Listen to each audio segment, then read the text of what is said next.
नमस्कार. आपण three phase power बद्दल बोलणार आहोत. ही आपल्या औद्योगिक जगाला चालवते, नाही का? पण तिला मोजणं हे एक मोठं आव्हान असू शकतं. आजच्या या विवेचनात आपण हेच आव्हान किती सोपं करता येतं ते पाहणार आहोत. तर आज आपण काय काय बघणार आहोत. सुरुवात करूया थ्री फेज पॉवरच्या मूळ कोड्यापासून. मग ते मोजायची एक भन्नाट पद्धत पाहू. त्यानंतर पॉवरची एफिशियन्सी कशी आहे हे समजून घेऊ. आणि सगळ्यात शेवटी फेज सिक्वेन्स इतका महत्त्वाचा का असतो आणि तो ओळखायचा कसा हेही बघू. चला तर मग सुरू करूया अगदी मूळ प्रश्नापासून. थ्री फेज सिस्टीम आपल्या आजूबाजूच्या सगळ्या मोठ्या मशिनरीला ऊर्जा देतात, पण प्रश्न हा आहे की त्या नेमकी किती पॉवर वापरतायत हे मोजायचं कसं. हा प्रश्न वाटतो साधा, पण खूप महत्त्वाचा आहे. कारण बघा, जी गोष्ट आपण मोजू शकत नाही तिला आपण कंट्रोल किंवा इम्प्रूव्हही करू शकत नाही. मग या इतक्या मोठ्या गुंतागुंतीच्या सिस्टमची पॉवर मोजायची खरंच काही सोपी पद्धत आहे का? आणि हो, याचा उत्तर आहे एक खूपच सुंदर आणि सोपा उपाय. तो म्हणजे 2 वॅट मीटर पद्धत. आता इथेच खरी गंमत आहे. लॉजिकली वाटतं की 3 फेजसाठी 3 मीटर लागतील, बरोबर? पण नाही. एका हुशार कनेक्शनमुळे आपण फक्त 2 वॅटमीटर वापरून टोटल पॉवर मोजू शकतो. सोप्या भाषेत सांगायचं झालं तर 2 मीटरच्या करंट कॉइल्स 2 लाईन्समध्ये लावल्या जातात आणि त्यांच्या प्रेशर कॉइल्स त्या 2 लाईन्स आणि तिसऱ्या कॉमन लाईनमध्ये जोडलेले असतात. आता हे शक्य कसं होतं? तर यामागे एक मूलभूत इलेक्ट्रिकल सिद्धांत आहे, ज्याला म्हणतात ब्लॉन्डेल्सचा प्रमेय.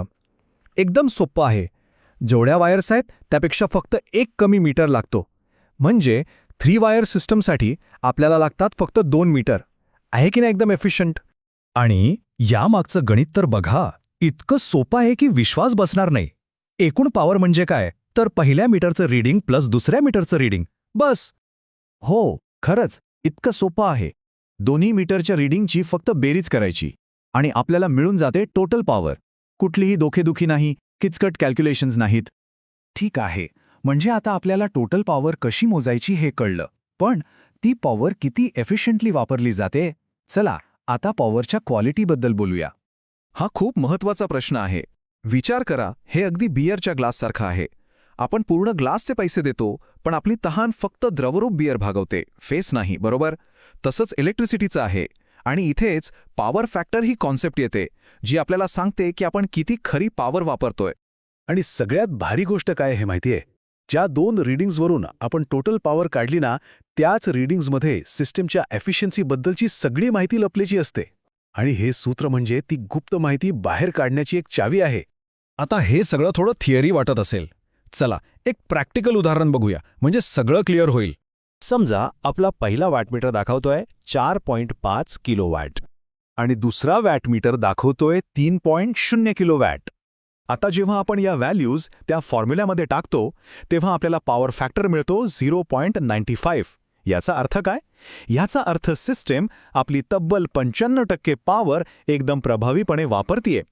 हे आकडे जेवढे 1च्या जवळ असतील तेवढं चांगलं. चला, आतापर्यंत आपण पॉवर मोजण्याबद्दल बोललो.